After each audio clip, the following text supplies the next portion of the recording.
नमस्कार, आप देख रहे हैं ऑनलाइन न्यूज़ चैनल। आपके साथ मैं हूं तबस्सुम मेहता। प्रधानमंत्री श्री नरेंद्र मोदी ने वीडियो कॉन्फ्रेंसिंग के जरिए गुजरात के सोमनाथ में कई परियोजनाओं का उद्घाटन और शिलान्यास किया। उद्घाटन की कई परियोजनाओं में सोमनाथ प्रोमेनेड, सोमनाथ प्रदर्शनी केंद्र और पुराने जूना सोमनाथ के मंदिर परिसर का पुनर्निर्माण शामिल है। कार्यक्रम के दौरान प्रधानमंत्री ने श्री पार्वती मंदिर की आधारशिला भी रखी। इस शुभ आयोजन में श्री लाल कृष्ण आडवाणी, वायुव्रत नेता और ट्रस्टी श्री सोमनाथ ट्रस्ट, श्री अमित शाह केंद्रीय गृह मामलों और सहकारिता मंत्री, श्री पद येसो नाइक पर्यटन और बंदरगाह, जहाजरानी और जलमार्ग राज्य मंत्री, श्री विजय रूपानी मुख्यमंत्री गुजरात, श्री नितिन भाई पटेल उप मुख्यमंत्री गुजरात, श्री जवाहर चावड़ा पर्यटन मंत्री गुजरात राज्य सरकार और श्री वासन अहीर पर्यटन राज्य मंत्री गुजरात राज्य सरकार, श्री राजेश भाई चुंडासमा सांसद सदस्य जूनागढ़ और श्री पी.के. लाहिरी ट्रस्टी सचिव श्री सोमनाथ ट्रस्ट शामिल हुए। कार्यक्रम का संचालन पर्यटन मंत्रालय के सचिव श्री अरविंद सिंह ने किया। कार्यक्रम के दौरान सोमनाथ में शुरू की गई विभिन्न विकासात्मक बुनियादी ढांचा परियोजनाओं को प्रदर्शित करते हुए एक फिल्म प्रस्तुत की गई।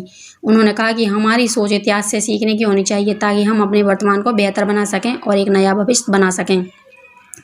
श्री मोदी ने भारत जोड़ो आंदोलन के अपने मंत्र का जिक्र करते हुए कहा, ये सिर्फ भौगोलिक संपर्क नहीं है बल्कि विचारों में भी जुड़ना है। प्रधानमंत्री ने कहा, भविष्य के भारत के निर्माण को अपने अतीत से जोड़ने का भी ये संकल्प है। प्रधानमंत्री ने कहा, हमारे लिए इतिहास और आस्था का साथ सबका विकास और सबका प्रयास है। प्रधानमंत्री ने भारत की एकता को रेखांकित करने में विश्वास और विश्व प्रणाली की भूमिका पर प्रकाश डाला। उन्होंने कहा, पश्चिम में सोमनाथ और नागेश्वर से लेकर पूर्व में वैद्यनाथन तक, उत्तर में बाबा केदारनाथ से लेकर भारत के चरम दक्षिणी छोर पर श्री रामेश्वर तक से 12 ज्योतिर्लिंग पूरे भारत को जोड़ने का काम करते हैं। इसी तरह हमारे 4 धामों की व्यवस्था, हमारे शक्तिपीठों की अवधारणा, हमारे देश के विभिन्न कोनों में विभिन्न तीर्थों की स्थापना, हमारी आस्था की ये रूपरेखा वास्तव में एक भारत श्रेष्ठ भारत की भावना की अभिव्यक्ति है। राष्ट्र की एकता को मजबूत करने में आध्यात्मिकता की भूमिका जारी रखते हुए प्रधानमंत्री ने पर्यटन और आध्यात्मिक पर्यटन की राष्ट्रीय और अंतर्राष्ट्रीय क्षमता पर ध्यान दिया।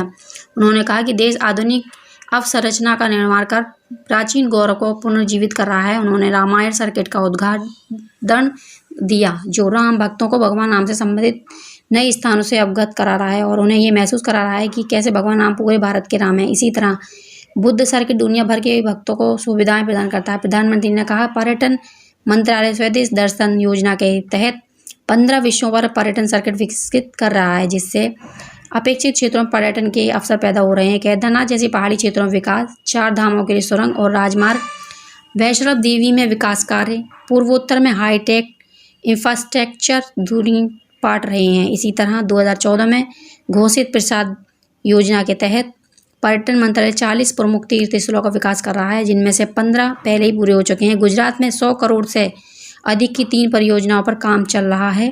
तीर्थ स्थानों को जोड़ने पर ध्यान दिया जा रहा है। प्रधानमंत्री ने कहा, देश न केवल आम नागरिकों को पर्यटन के माध्यम से जोड़ रहा है बल्कि आगे भी बढ़ रहा है। देश क्षेत्र यात्रा और पर्यटन प्रतिस्पर्धाओं का सूचांक में 2013 में 65वें स्थान से 2019 में 34वें स्थान पर पहुंच गया है।